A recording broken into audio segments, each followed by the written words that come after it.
Hello बच्चों, ASZ online platform पर आप लोग का स्वागत है। आई होप कि आप लोग अच्छे होंगे, मस्त होंगे, मजे कर रहे होंगे। ठीक है, पिछले लेक्चर में हम लोग बात किए थे पाचन तंत्र के बारे में। पाचन तंत्र में हम लोग उसमें देख चुके थे कि पाचन तंत्र से संबंधित जितने भी अंग होते हैं वो वाला पोर्शन हम लोग क्या किए थे, खत्म कर लिए थे। आज हम लोग पढ़ेंगे, आज की वीडियो में पढ़ेंगे कि पाचन तंत्र से रिलेटेड जितने भी ग्रंथियां होती हैं उन ग्रंथियों के बारे में पढ़ेंगे और उन ग्रंथियों में कौन सा ग्रंथि क्या काम करता है उसके बारे में पढ़ेंगे। ठीक है, तो सबसे पहले हम लोग को पढ़ना है लार ग्रंथि। क्या पढ़ना है? लार ग्रंथि। तो हम लोग के बॉडी में लार ग्रंथि जो होता है वो लार का स्त्राव करता है। किसका स्त्राव करता है? लार का स्त्राव करता है।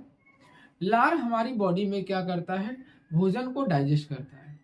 लार ग्रंथि हमारी बॉडी में तीन प्रकार के पाए जाते हैं। एक सब लिंगुअल, इसे हम लोग क्या बोलते हैं? सब लिंगुअल। सब लिंगुअल का मतलब होता है कि सब लिंगुअल मतलब जीभ के नीचे, लिंगुअल का मतलब होता है जीभ। ठीक है, तो इसे हम लोग बोलते हैं अधोजीवा। क्या बोलते हैं? अधोजीवा। ठीक है, सब लिंगुअल का मतलब अधोजीवा। अधोजीवा का मतलब होता है कि जीभ के नीचे ये ग्लैंड पाया जाता है। ठीक है, दूसरी बात किया जाए तो पैरोटिड।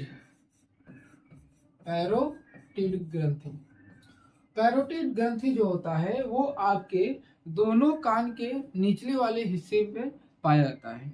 ये इसकी संरचना जो होती है वो उल्टा पिरामिड की तरह दिखता है। अगर इसको आप बड़ा करके देखो, ऐसे उल्टा पिरामिड की तरह दिखता है। ठीक है, कान के नीचे उल्टा पिरामिड की तरह दिखता है।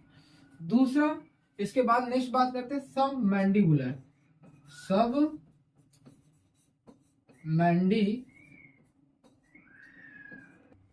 ठीक है, सब मैंडिबुलर, ये तीन होते हैं। अच्छा, सब मैंडिबुलर जो होता है वो जबड़ा जो होता है, ये आपका जबड़ा उस जबड़े के पीछे होता है। जबड़े के पीछे होता है। यहाँ पर ध्यान देखिए, ये आपका माउथ, ये जबड़ा ऐसे रहता है ना, तो जबड़े के ये पीछे है। ठीक है, सेम उसी प्रकार एक और ग्लैंड पाया जाता है, सलाइवरी ग्लैंड, जिसका नाम सब मैक्सिलरी होता है। वो आपके जबड़े के ऊपर होता है, यहाँ पर नहीं दिख रहा है। ठीक है, यहाँ पर होता है जबड़े के ऊपर। तो आप इसकी बात करो चाहे इसकी बात करो, दोनों की बात करोगे वो एक ही होते हैं, लेकिन संख्या में कितने होते हैं? चार होते हैं। टाइप कितने होते हैं? तीन होते हैं। ठीक है, अब आपको पढ़ना है लार ग्रंथि। तो हम लोग लार ग्रंथि में सबसे पहले पढ़ेंगे कि लार ग्रंथि का पहला जो है पैरोटिड। कौन सा ग्रंथि पढ़ना हम लोग को? पैरोटिड। ध्यान से देखिएगा, पैरोटिड ग्रंथि के बारे में हम लोग को पढ़ना है। हमारे बॉडी में जो पैरोटिड ग्रंथि पाया जाता है वो क्या होता है? सबसे बड़ी ग्रंथि होती है। ध्यान से देखिए, ये आपको स्ट्रक्चर भी दिख रहा होगा, सबसे बड़ा ग्रंथि है। तो पैरोटिड ग्रंथि का पहला पॉइंट आप क्या लिखोगे कि हमारे शरीर की सबसे बड़ी लार ग्रंथि होती है। हमारे शरीर की सबसे बड़ी लार ग्रंथि, लार ग्रंथि होती है।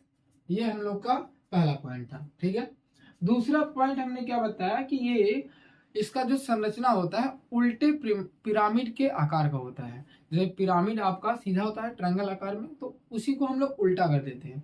तो इसकी संरचना जो आकार होती है वो कैसी होती है? तो उल्टे पिरामिड के जैसा होता है। तो लिखोगे इसका आकार, इसका आकार उल्टे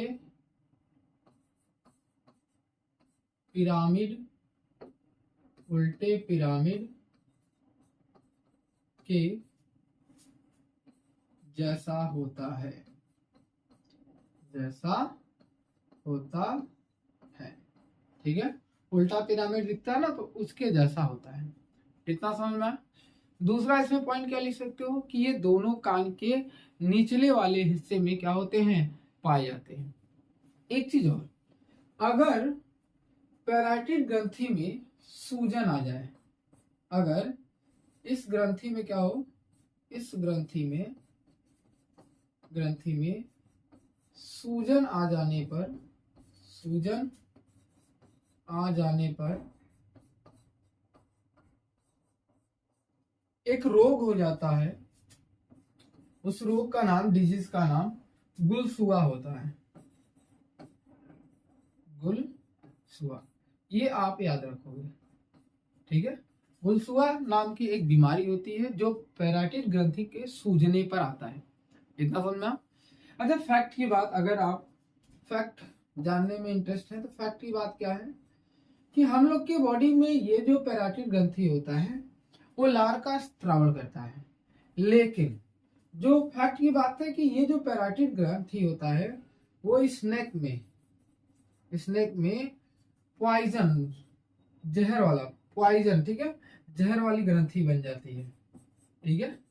मतलब स्नेक में जो जहर निकलता है वो इसी ग्रंथि से बाहर निकलता है, ठीक है। ये फैक्ट है, मतलब ये आप याद नहीं रखेंगे, ऐसे नॉलेज के लिए आप जानते रहो कि जो स्नेक होते हैं उनके बॉडी में जो जहर निकलता है वो पैराइटिड ग्रंथि के द्वारा निकलता है, ठीक है। दूसरे पर हम लोग बात करते हैं, दूसरा पॉइंट हम लोग क्या बात करेंगे,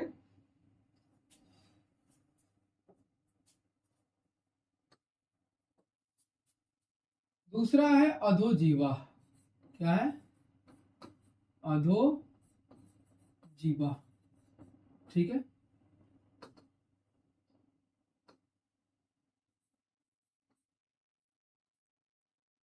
अधोजीवा जो ग्रंथि होता है वो आपका जीभ के नीचे पाया जाता है। कहाँ पाया जाता है? जीभ के नीचे। ध्यान सुनिएगा, अधोजीवा कहाँ पाया जाता है? जीभ के नीचे। तो ये लिखोगे, यह ग्रंथि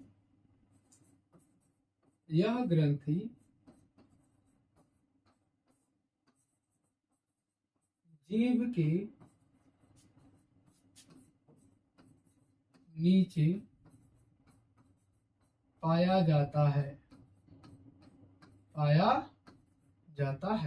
ठीक है। जीभ के कहाँ पाया जाता है? नीचे। दूसरी बात क्या याद रखोगे कि यह ग्रंथि हमारी बॉडी में सबसे छोटी ग्रंथि होती है। सबसे क्या होती है? छोटी ग्रंथि होती है। तो नेक्स्ट पॉइंट क्या है, लिखोगे आप, यह ग्रंथि और लार ग्रंथि में, ठीक है, यह लार ग्रंथि में यह ग्रंथि सबसे छोटी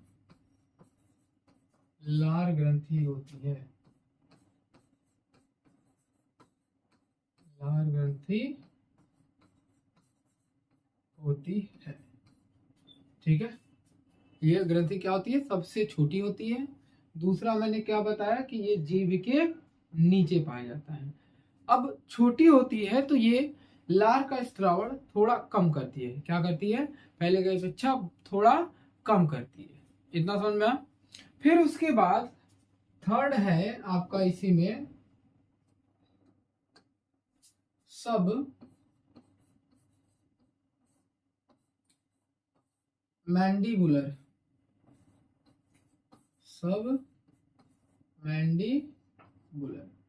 ध्यान सुनो, सब मैंडिबुलर जो होता है जीभ में, सब मैंडिबुलर, ये सबसे ज्यादा लार का स्त्राव करता है। लिखोगे, यह लार ग्रंथि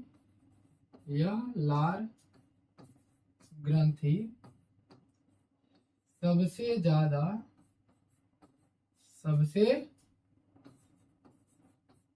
ज्यादा लार का स्त्रावण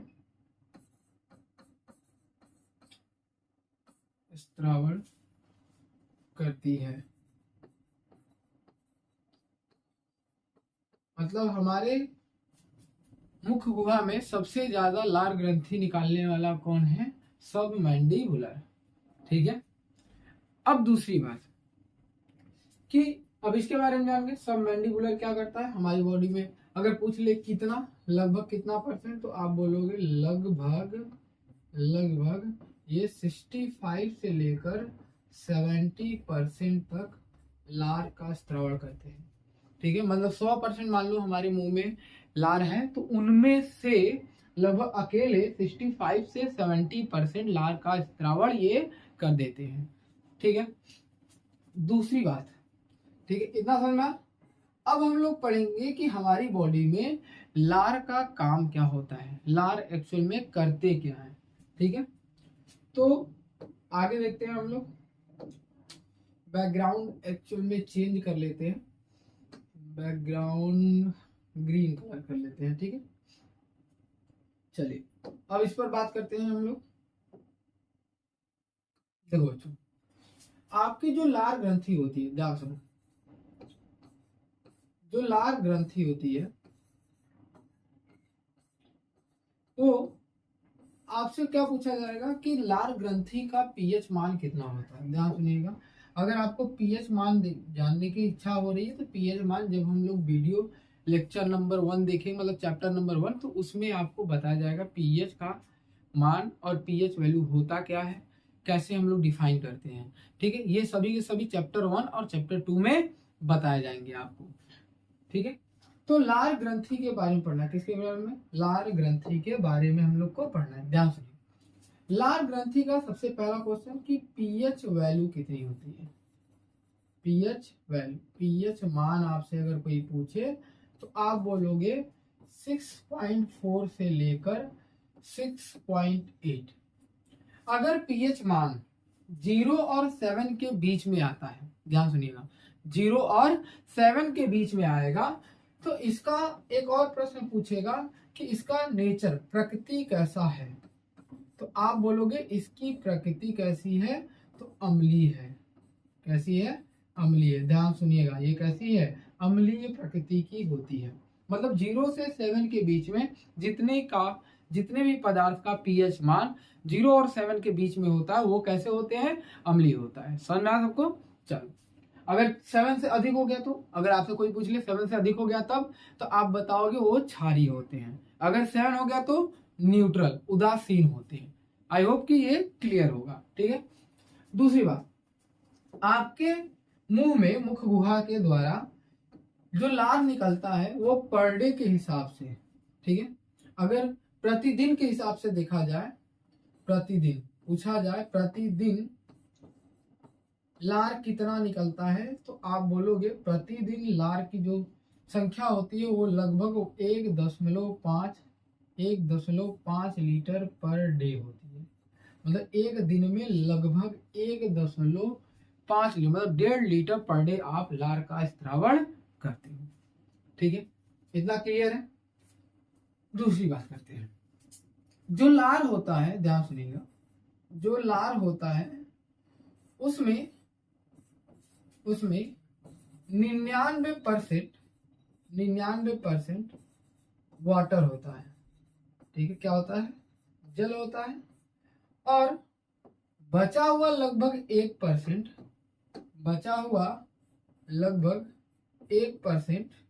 वो क्या होता है? तो एंजाइम होता है। क्या होता है? एंजाइम होता है। ठीक है, अच्छा, फैक्ट की बात क्या है? फैक्ट मतलब ये तो समझ में आ गया कि पीएच मान कितना होगा, 6.4 से लेकर 6.8। प्रतिदिन 1.5 लीटर आपकी बॉडी से लार निकलता है और उसमें से 99% जल होता है और 1% उसमें क्या होता है? एंजाइम होता है।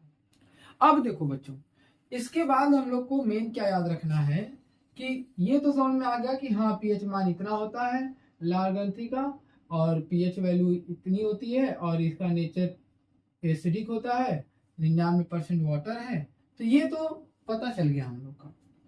अब दूसरी बात इसमें क्या याद रखेंगे कि जो लार ग्रंथि होती है, जो लार ग्रंथि होती है, ध्यान सुनिएगा, जो लार ग्रंथि होती है, इस लार ग्रंथि को 2 भागों में बांटा गया है। एक अकार्बनिक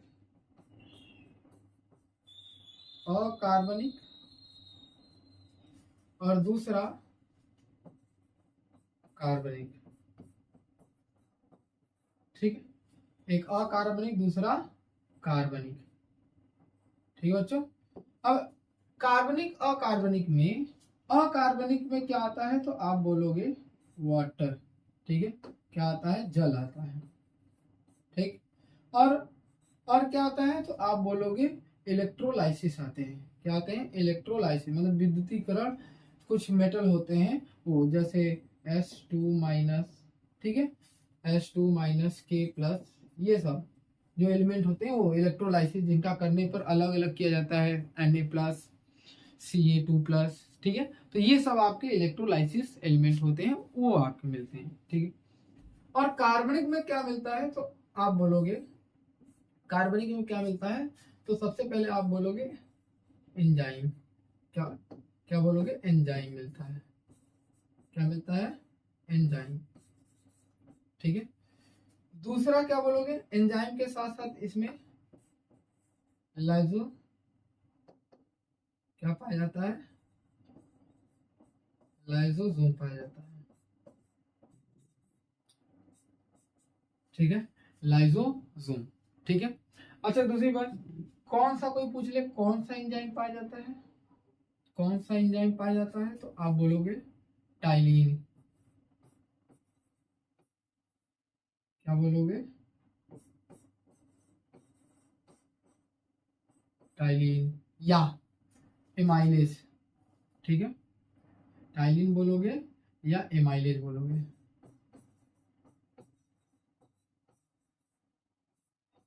ठीक है, टाइलिन बोलोगे या तो एमाइलेज बोलोगे, ठीक है।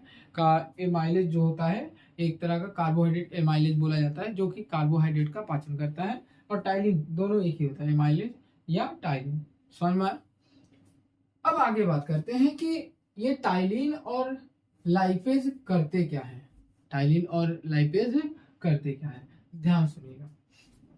जो आपके बॉडी में जब आप खाना खाते हो, जब आप क्या करते हो, खाना खाते हो, भोजन को ग्रहण करते हो, तो उसमें क्या होता है,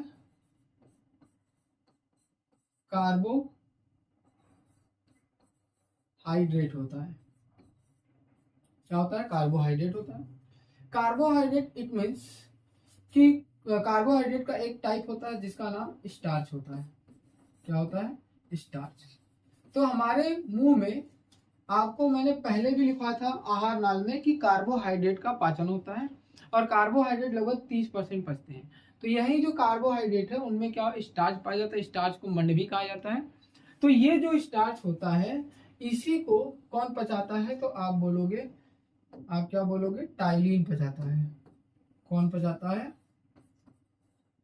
टाइलिन पचाता है, ठीक है, या एमाइलेज भी बोल सकते हो, टाइलिन पचाता है।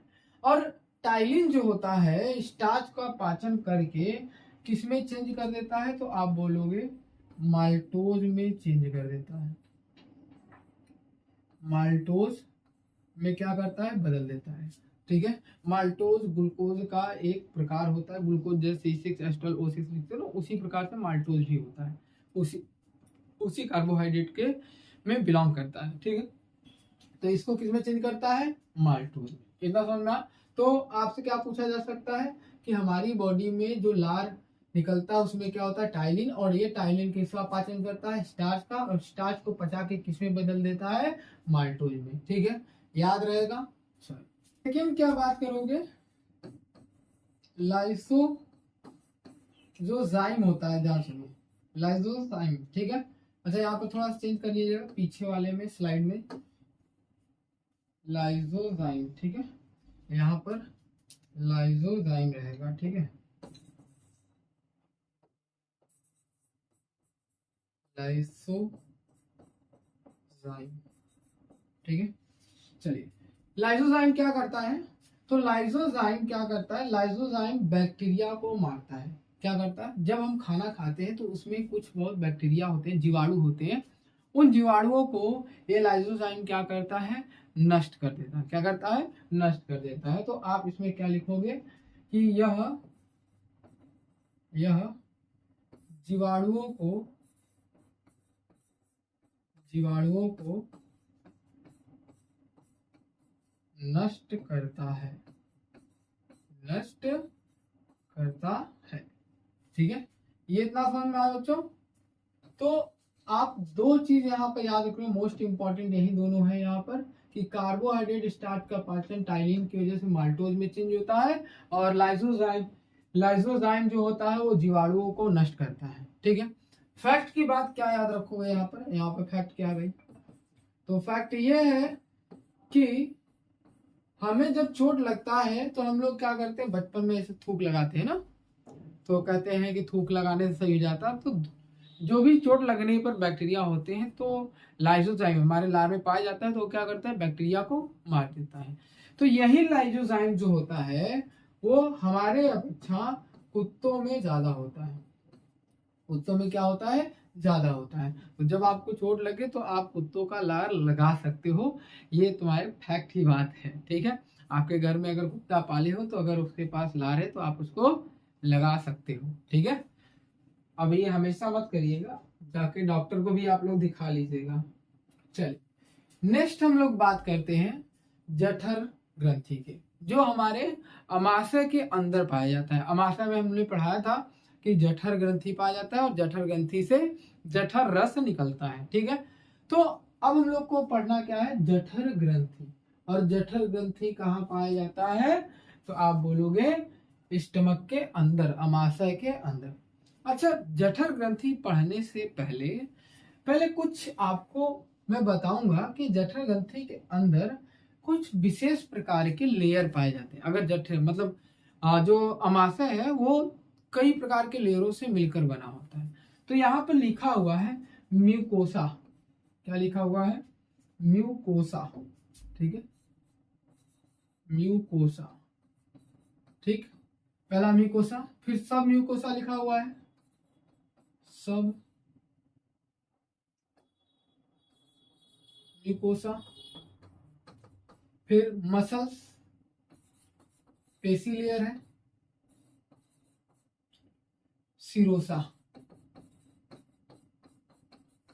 ठीक है, सिरोसा, सब म्यूकोसा, पेशी अंग है और म्यूकोसा, ये चार विशेष प्रकार के क्या होते हैं, इनमें लेयर पाए जाते हैं। ठीक है, इतना समझ में। मतलब अगर आप अमाशय की बात करो तो अमाशय में, अमाशय जो होता है वो चार विशेष प्रकार के लेयर से मिलकर बना होता है। सबसे बाहर वाला लेयर जो होता है उसे हम लोग सिरोसा बोलते हैं, और सबसे अंदर वाला जो लेयर होता है उसे हम लोग क्या बोलते हैं, म्यूकोसा बोलते हैं। इतना समझना है। अब ये क्यों मैंने बताया, अभी थोड़े टाइम थोड़ा सा बाद बताएंगे कि हम लोग ये एक्चुअल में क्यों पता किए। ठीक है, चलिए अब बात करते हैं जो जठर ग्रंथि होता है। ध्यान सुनिएगा, जो जठर ग्रंथि होता है इससे क्या होता है, जठर रस निकलता है। इससे क्या निकलता है, जठर रस। मतलब जठर ग्रंथि जठर रस का स्त्रावण करती है। ठीक है, हम लोग के बॉडी में जठर ग्रंथि से क्या निकलता है, जठर रस का स्त्रावण होता है। ठीक है, जठर रस के बारे में, जठर रस जो होता है एक तरह का जूस है। इस जूस का पीएच मान अगर कोई पूछे, क्या पूछेगा, पीएच मान कोई पूछेगा तो आप बोलोगे 1.5। क्या बोलोगे, 1.5 अप्रॉक्स वैल्यू होती है ये सब ना, 1.5।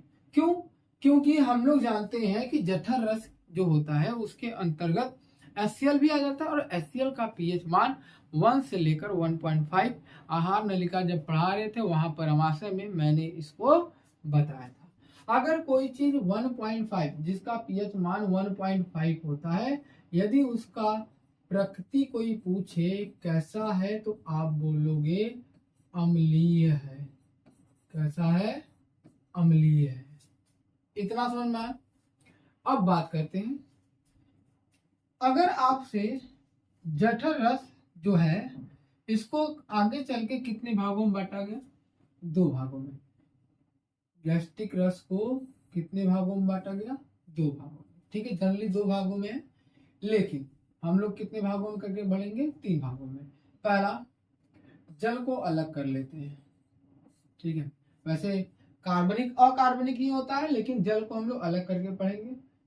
दूसरा, अकार्बनिक,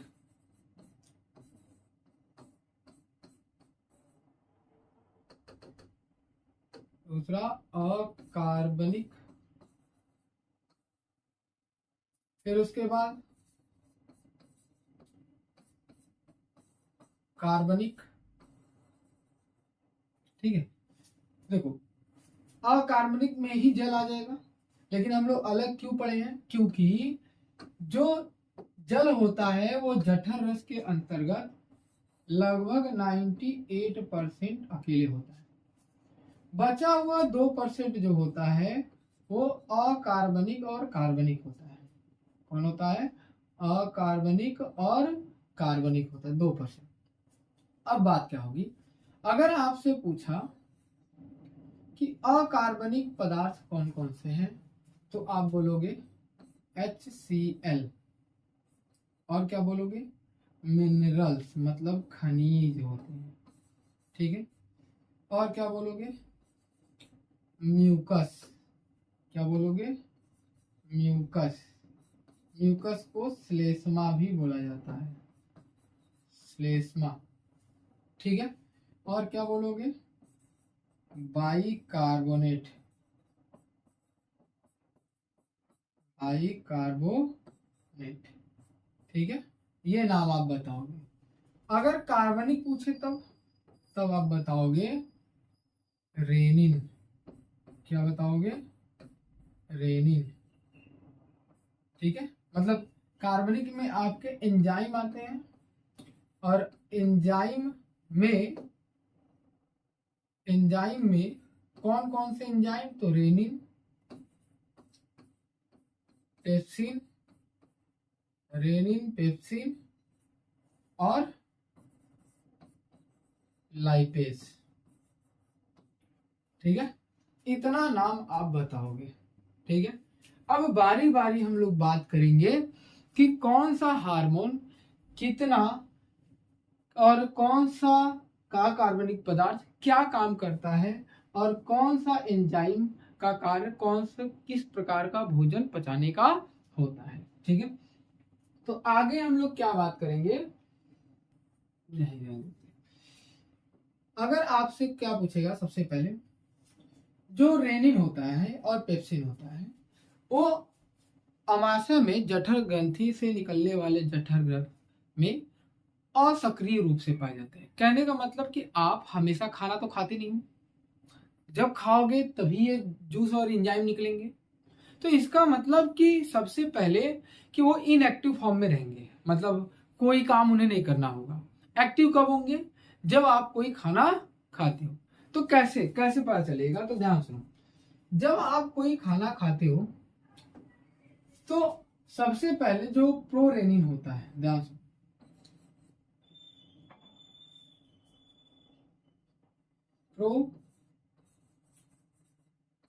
प्रोरेनिन जो होता है, प्रोरेनिन। ठीक है, प्रोरेनिन जो होता है इसके ऊपर तुरंत क्या गिरेगा, HCl। जब आप खाना खाते हो तो आपके पेट में HCl निकलता है। ठीक है, अब HCl निकलेगा तो प्रोरेनिन को चेंज कर देगा, बना देगा किसमें, तो आप बोलोगे रेनिन में। किसमें चेंज करेगा, रेनिन में। अब इसमें याद क्या करना है, याद क्या रखना है आपको, कि जो प्रोरेनिन होता है वो अक्रिय होता है। क्या होता है, अक्रिय। अक्रिय का मतलब कि वो काम करने के लायक नहीं रहेंगे, इनएक्टिव रहेंगे। क्या रहेंगे, इनएक्टिव रहते हैं, मतलब कोई एक्शन नहीं होगा। ठीक है, जैसे ही रेनिन बनेंगे HCl गिरने के बाद, तो ये क्या हो जाएंगे, एक्टिव हो जाएंगे। क्या हो जाएंगे, सक्रिय हो जाएंगे। और जैसे ही सक्रिय होंगे तो ये क्या करने लगेंगे, काम करने लगेंगे। तो बॉडी में हमारे ये रेनिन कौन सा काम करते हैं, तो आप क्या बताओगे, बॉडी में ये हमारे जो रेनिन होते हैं वो क्या करते हैं, दूध का पाचन करते हैं। ठीक है, तो आप बोलोगे रेनिन जो होता है, जो रेनिन होता है वो हमारी बॉडी में दूध का पाचन करते हैं। क्या करते हैं, दूध का पाचन करते हैं। अगर कोई चीज पचता है तो वो किसी न किसी में चेंज होगा। तो किस में चेंज होगा, तो केसीन प्रोटीन में किस में चेंज होगा? तो आप बोलोगे केसीन प्रोटीन में। अब यही केसीन प्रोटीन जो होता है बाद में पैरा कैसिनेट में चेंज होता है, पैरा कैसिनेट में चेंज हो जाएगा, पैरा कैसिनेट में चेंज हो जाएगा। तो आप क्या याद रखोगे कि हमारी बॉडी में जो रेनिन होता है वो दूध का पाचन करता है, और ये दूध का पाचन जो होता है बाद में केसीन प्रोटीन में बदल जाता है, और यही केसीन प्रोटीन आपकी बॉडी में पैरा कैसिनेट में चेंज हो जाता है। इतना याद रखोगे। अब फैक्ट क्या है कि जो रेनिन होता है, रेनिन जो होता है वो छोटे बच्चों में निकलता है, ठीक है। लगभग रेनिन जो होता है अप्रॉक्स 14 वर्ष के जो बच्चे होते हैं,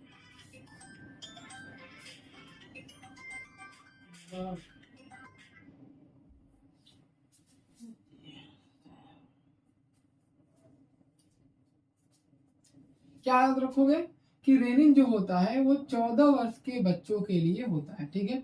मतलब 0 से 14 वर्ष जितने भी बच्चे होते हैं उनकी बॉडी में रेनिन का स्त्रावण होता है। फिर उसके बाद रेनिन जो होता है धीरे धीरे क्या होता है, समाप्त हो जाता है। इसी अगर हम लोग के बॉडी में अगर जितने छोटे बच्चे दूध पीते हैं अगर उतना दूध पिलाया जाए तो हम लोग को क्या होगा, डाइजेशन सिस्टम गड़बड़ हो जाएगा, ठीक है। हम लोग उतने दूध को पचा नहीं पाएंगे, और बुजुर्ग लोग जो होते हैं उन्हें ज्यादा दूध उतना दिया जाए तो उनका पेट ही गड़बड़ हो जाएगा, ठीक है।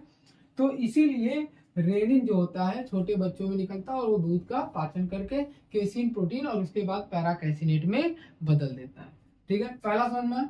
अब इसके बाद क्या याद रखोगे, इसके बाद आप याद रखोगे कि जो रेनिन के बाद, आप ध्यान से देखो, रेनिन के बाद आपको क्या पढ़ना है, रेनिन हो गया, पेप्सिन पढ़ना है। क्या पढ़ना है? पेप्सिन। अब हमारी बॉडी में पेप्सिन का क्या कार्य होता है? हमारी बॉडी में पेप्सिन जो निकलता है, पेप्सिन एंजाइम, वो क्या करता है? तो सबसे पहले पेप्सिन तो हमेशा निकलेगा नहीं, पेप्सिन तो हमेशा निकलेगा नहीं।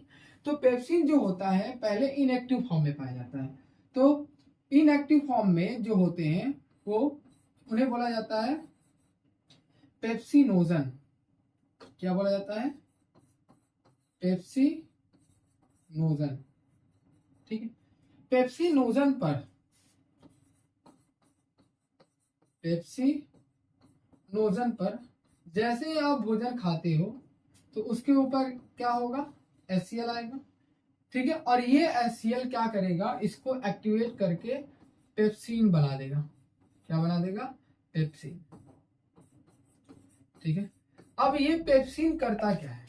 पेप्सिन तो बन गया, और इन दोनों में ध्यान सुनो, ये जो दोनों हैं ये आपके इनएक्टिव फॉर्म में है। किस फॉर्म में है? इनएक्टिव, मतलब अक्रिय होंगे, कोई काम नहीं करेंगे, ठीक है। लेकिन ये क्या हो गया, सक्रिय हो गया, एक्टिव हो गया। अब ये काम करेगा, क्या होगा, काम करेगा। तो आपके मन में वो सवाल उठेगा कि क्या काम करेगा? तो आप क्या बताओगे कि हमारे बॉडी में जब हम लोग प्रोटीन, भोजन में प्रोटीन का सेवन करते हैं, किसका सेवन करते हैं? प्रोटीन का सेवन करते हैं, तो उस समय हमारे पेट में, हमारे उदर में क्या होता है, पेप्सिन नाम का एंजाइम बैठा होता है, पेप्सिन नाम का एंजाइम बैठा होता है।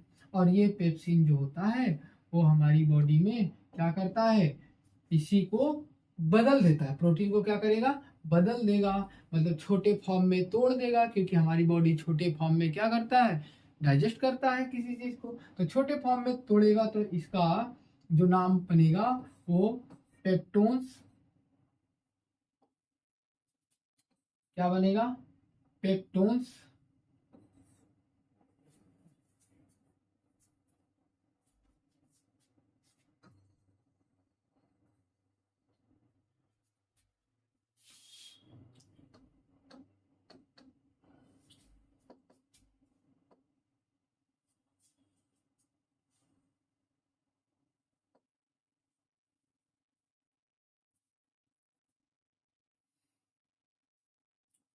क्या बनेगा, पेप्टोन्स प्लस पेप्टाइड्स,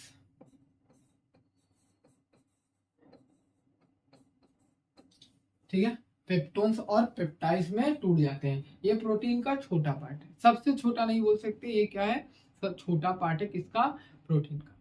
समझ में आया सबको। अब एक बचा है कौन सा, लाइपेज।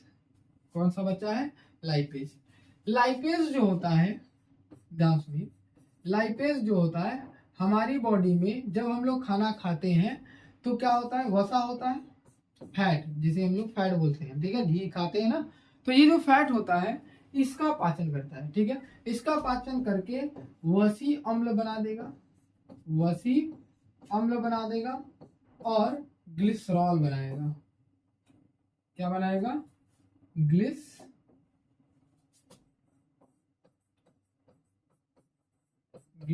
बनाएगा, ठीक है, वसी अम्ल और ग्लिसरॉल में ये क्या करेगा, इसको चेंज कर देगा।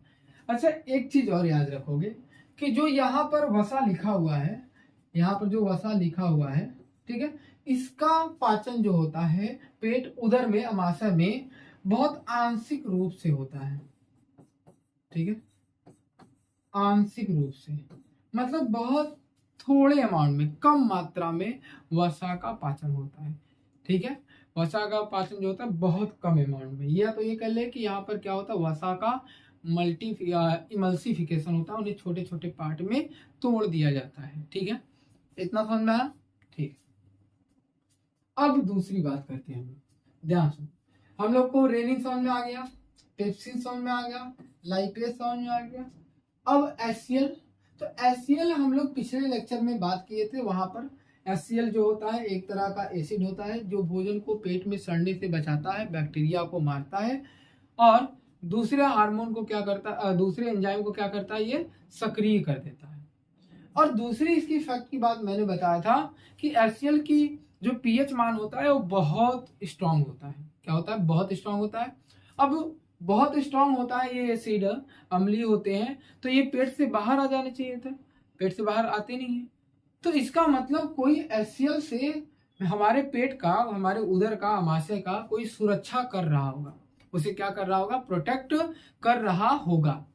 तो ऐसा कौन है जो प्रोटेक्ट करता है, तो आप बोलोगे जो म्यूकस श्लेष्मा होता है वो प्रोटेक्ट करता है। तो आप एक पॉइंट करके लिखोगे, यहां पर इसी बगल में लिख दे रहा हूं, ध्यान सुनो, कि म्यूकस ठीक है, जो म्यूकस होता है वह म्यूकस हमारे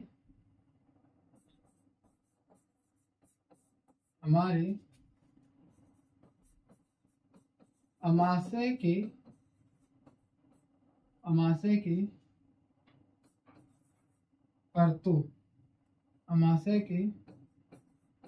परतों की सुरक्षा करता है। क्या करता है, सुरक्षा करता है, ठीक है। ये लाइन आप याद रखोगे, ये बहुत इंपॉर्टेंट लाइन है, ठीक है। ये जो देखो यहाँ पे लिखा है ना, म्यूकोसा, ये जो लेयर है, म्यूकोसा का जो लेयर है, ठीक है, म्यूकोसा का जो लेयर है, इसी से म्यूकस नाम का क्या होता है, एक लेयर बनाया जाता है। इसके चारों बगल, अमाशय के पूरा यहाँ पर चारों बगल बनाए जाते हैं, ठीक है, चारों बगल एक लेयर बनाया जाता है, जिससे यहाँ से एचसीएल निकले जब, तो क्या हो, उनके दीवालों को कोई नुकसान नहीं हो। अगर ऐसे नॉर्मल में अगर ये एचसीएल बाहर निकाल के डाल दिया जाए तो एक बड़े से बड़े पत्थर को पिघला सकता है, ये इतना मजबूत होता है, ठीक है। अब हम लोग खनिज की बात करेंगे। तो खनिज मतलब समझते हो आप लोग, कैल्शियम 2+, सोडियम, आयरन, ठीक है, ये सब आपके खनिज है जो आपके हरी सब्जियां, साग सब्जियों से प्राप्त होता है। अब दूसरा बात करते हैं बाइकार्बोनेट। बाइकार्बोनेट होता है HCO3। बाइकार्बोनेट क्या है, HCO3। ये क्या करते हैं, इन्हीं मिनरल्स को अपने साथ बांधकर हमारी बॉडी में लेकर जाते हैं, जैसे NaHCO3, ठीक है। मिलते हैं अगले वीडियो में, तब तक के लिए धन्यवाद।